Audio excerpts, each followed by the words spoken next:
Welcome to what may be my last interview with a man who may be Britain's last Prime Minister. I've spent 50 years on the TV and the radio. I've had a great time. In fact, actually, a man who could spend another 50 years on TV or radio is my guest, Nigel Farage.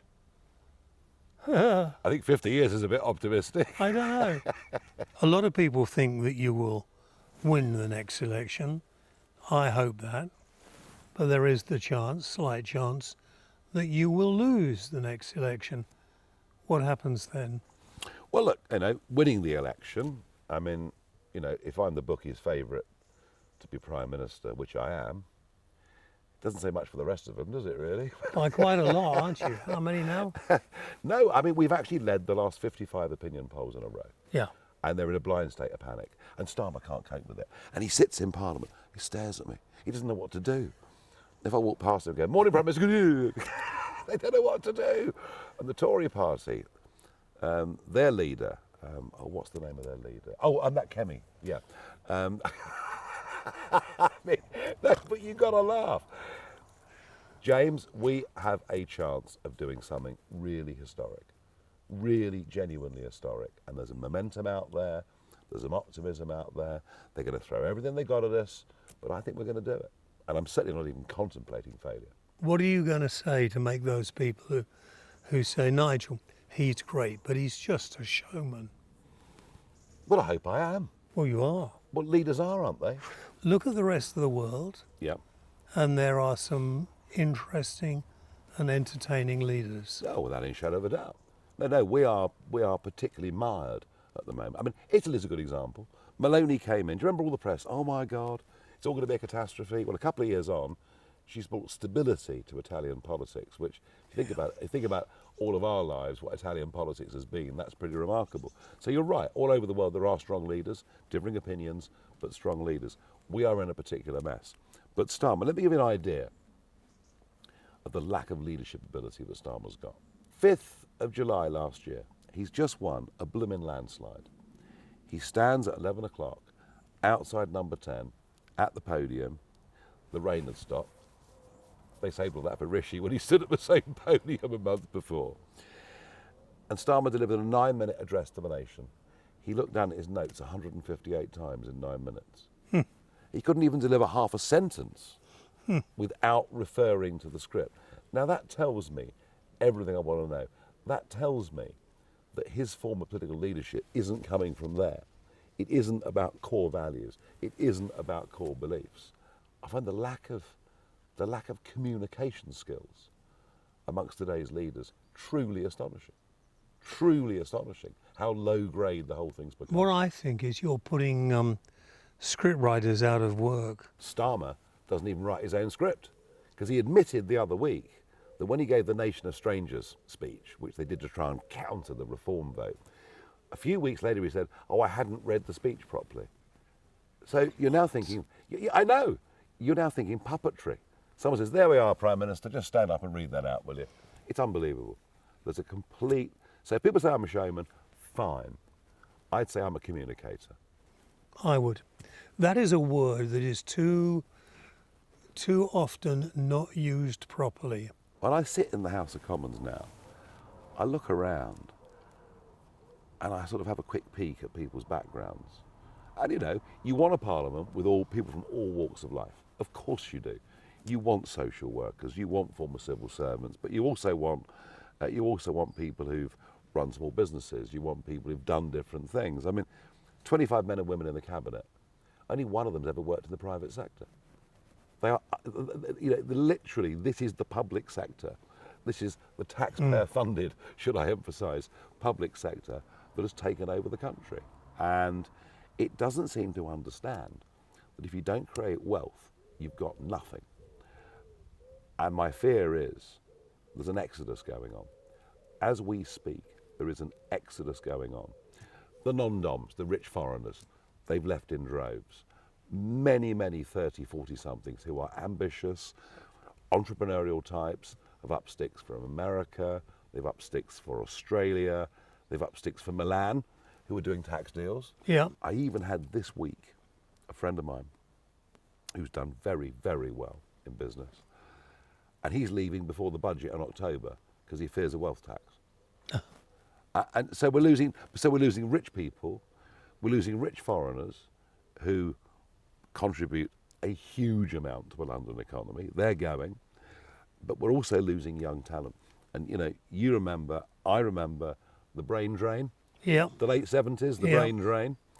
When we were losing our brightest and best because we had income tax up to 83% and all the rest of it. Under Labour, we're going back there. And one of the biggest worries I've got is how do we get them back? It's a real challenge. Well, I'm not starting off and didn't talking about the one topic that every time I see you interviewed, that is the topic first, and that's about the small boats. Yeah. Start of lockdown, I was going out into the channel several times, filming what was going on, saying to everybody, wake up, this is going to be huge, because I could see it.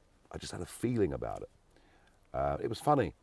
The deputy editor of the Sunday Times wrote in her Sunday column, she said, what a sad, lonely, desperate figure Nigel Farage cut out there in the English Channel on the boat. Well, she might have been right, I don't know. But no, I could see what was going to happen.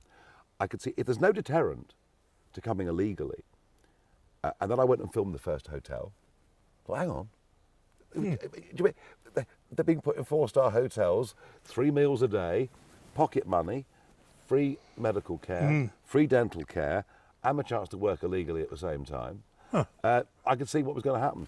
So I was way ahead on all of this. But they won't have had the most delicious piece of sea bass I have ever had when I came to your place and you cooked it for me. Well, I'm a sea angler, have been all my life, love all that. I mean, really, James, if I wasn't doing politics, I think I'd probably run a small holding. I keep ducks and geese, grow vegetables, go and catch a few fish, and just sort of go back to something very, very simple and very straightforward. But, I can remember it now. yeah, The sea bass was absolutely delicious. well, there you Absolutely are. delicious. I've now been tipped as a chef. How about that? I've done lots of things in my life. I've been a commodity broker and trader. I did that for 20 years. I did the MEP thing, of course, for many, many years, although I'm not sure I took it that seriously. We did talk all those years ago about you running for London Mayor. We ended up with Sadiq.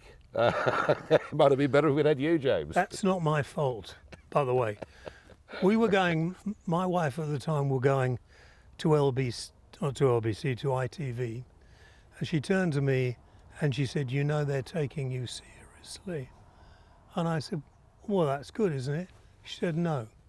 You need to decide before you go on air now whether you want to be an MP or you want to be a broadcaster. And I couldn't see why I should, because I'm quite a good broadcaster and I thought I could be quite a good member of Parliament. And I thought, that's what I want to do. Yeah. And if I do something wrong, if I actually overtread the mark, then sack me or fine me or do something like that. But why should I have freedom taken away? Well, but this is, in a sense, what you've just said is a symptom of the modern world we live in. Look how our freedoms were taken away during the pandemic. Yeah. I mean, not even in wartime did government restrict what we do to that degree. And now we're hearing that maybe we'll have national ID cards. I mean, I think Tony Blair wants to microchip us. Yeah, I do. But by the way, it'll be for our own good. It'll make us all safer. Life will be better. And I just don't trust big government. I think you and I are very similar on that. We kind of... What do you say to the person who says, if you've done nothing wrong, you've got nothing to fear? Yeah, and that's the classic argument that is turned out time and time again. But having a certain opinion you can think is nothing wrong until it becomes, Then you discuss it. So say you decided not to have the vaccine, and because of the vaccine passport hell we lived in for a couple of years, you were basically excluded from travelling, from living normally. The fact you didn't take the vaccine didn't mean you'd done anything wrong, yet you were still being discriminated against. So I don't buy any of these arguments. And We've always been very trusting in Britain of our governments. I'm very concerned that people get in control, people who have a number two priority on their mind. And when they want to be in control, they actually mean they want to be telling you what you can and cannot do. People like Matt Hancock. Do you remember that? He's on the telly. I'm telling you to stay at home. This is an order.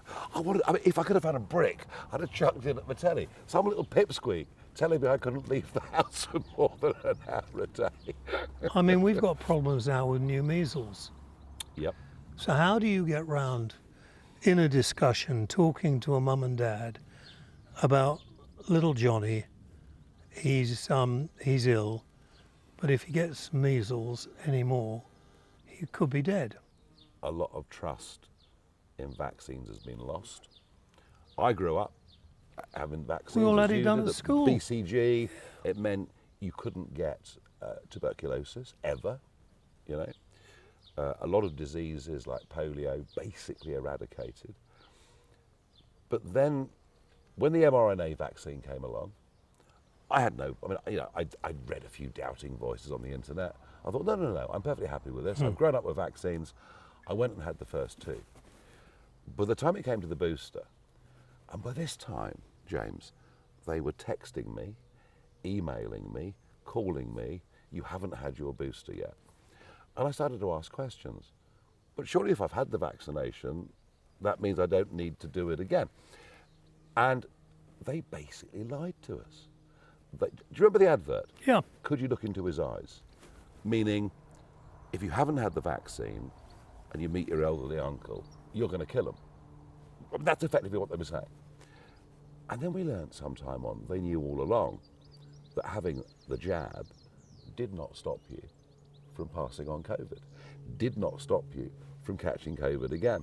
So there were so many lies told during that period of time that it's damaged our confidence in vaccines in general, which I think is part of why the measles problem has come back. The other problem is cultural.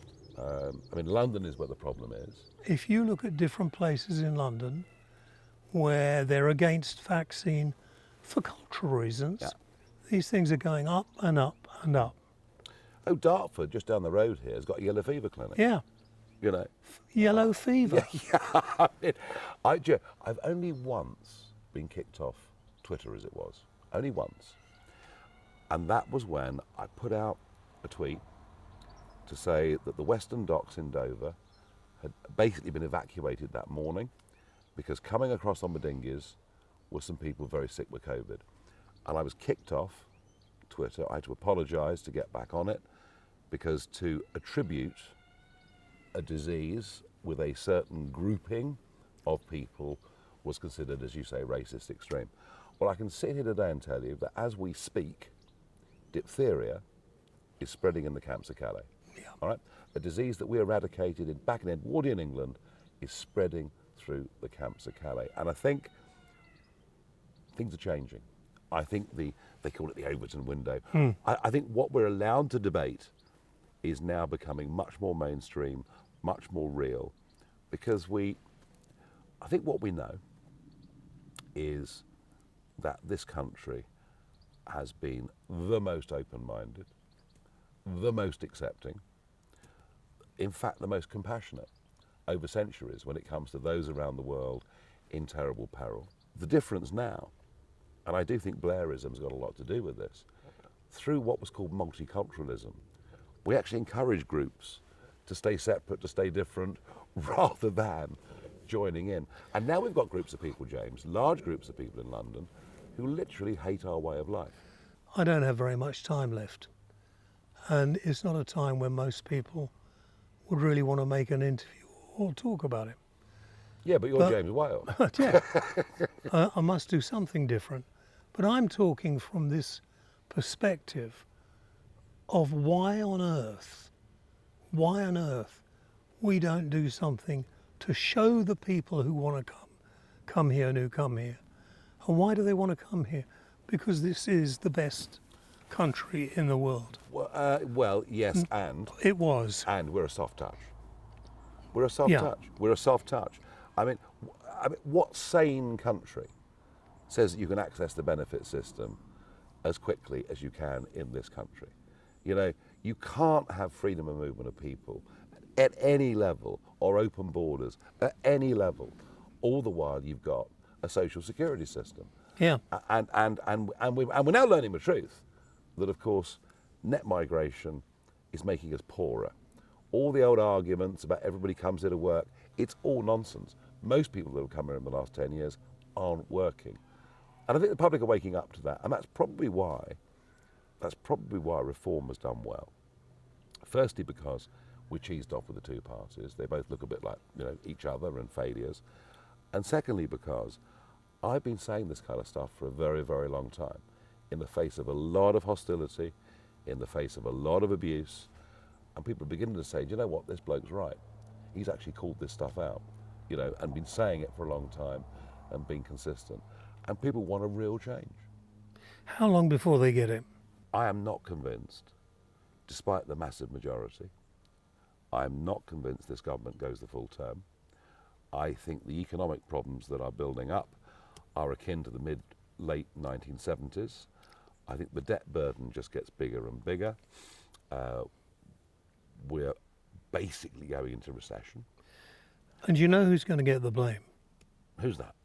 Not me. Not again. They can't blame me for everything. This is what annoys me. I hear such rubbish spoken on the radio and the TV. Yeah. You know, we've established the fact, I've known you a long time. Yeah. If you didn't want this country to succeed, you'd in America, Of course. living in a wonderful, Of course. so would I. The people that are supporting me, this is not a protest. This is not a two fingers up. And you don't want that. And I want that. This is actually, and the events I do, and when I travel around, people say, you're going to do this. You're going to turn this country around. There's a wave of optimism that we actually can do this. Collective will, we can do this. I mean, I know they're going to make it very hard for me. You know, I know they're going to throw everything. I've watched what they tried to do to Trump in America, etc. I know this will be tough. You and I are very similar in this regard. We say to people, take us as we are. If you like us, that's fantastic. If you don't, we couldn't care bloody less. You know, we're very similar in that regard. So I'm not going to be scrolling through the comments, you know, on Mail Online to see whether people like me or not. I'll just go on doing what I think is right. I don't want to identify where I am, because then I might have to have 8 burly security guards like you have sitting outside. But do you really have to have them? I think the threats are very real, yeah. And I think, oh yes. I mean, I've had, despite having people with me, I've had milkshakes thrown in my face, pints of beer poured over my head, cement chucked at me, been hit over the head with banners. Oh yeah. I think, the big danger is if it's pre-advertised where you're going. So, you know, Nigel will be in Maidstone Town Centre at midday on Saturday. You've got a real problem. If Nigel just turns up at midday in Maidstone, it'll probably be okay. Yeah. Until someone gets their mobile phone out and tweets where you are. And, you know, the hate mob is very real. And I kind of, you're seeing it with, take Palestine Action. Take that particular group. They think using violence is perfectly acceptable. Those of us that believe in democracy think we have our debates and we'll sort it out with a pencil and a piece of paper come election time. So I think there's a growing number of people on the sort of loony left who think violence is totally acceptable. So I'm afraid the answer, sadly, is yes. You know, it's a bit of a worry when you can't have a debate, talk about it. You can do it tongue-in-cheek like I do a lot of the time, have a bit of a laugh. But once people take it so seriously, they want to hit you. But it's also a lack of respect for democratic values. Yeah. I mean, you know, when you think about it, this is extraordinary. Enoch Powell in the 70s travelled on the London Underground on his own. Now, he was the most controversial political figure of the day. But kind of that post-war period, we did respect the right of other people who have different Yeah. views. And we might argue like crazy with them. But kind of, I think a generation that had lived through 1 or 2 wars understood that freedom of debate was what they'd actually fought for. And you know, that's the problem. Not many generations have lived through many wars now. Possibly true. Do we need a war? Well, let's hope we don't. I tell you what, I've got a better option than war, right? Let's get an education system that actually teaches kids critical thinking. An education system that says to them, look, here are 2 sides to an argument, right? You're big enough and ugly enough to decide which of these you think is the valid argument, but they're both valid. Instead of an education system that says, here are 2 approaches to a problem. One is virtuous and good, and if you support the other one, you're probably evil and maybe a neo-Nazi as well. And that's how poisonous our education system has become. And if you bring people up to think like that, no wonder they think, in some cases, that violence is actually acceptable. Thanks, Nigel. James, you're a complete star. I You hope have I've been got fun. more than a few weeks, but Well, so do I. that's really made me... So do I. And you never know, miracles do happen. They do. They They do do. happen. Well, your career's been a Yeah. miracle. Well, it has, considering I had no A levels, O levels, CSEs, or even a letter after my name for broadcasting. You said to me the other day, you've never really had a job. I haven't.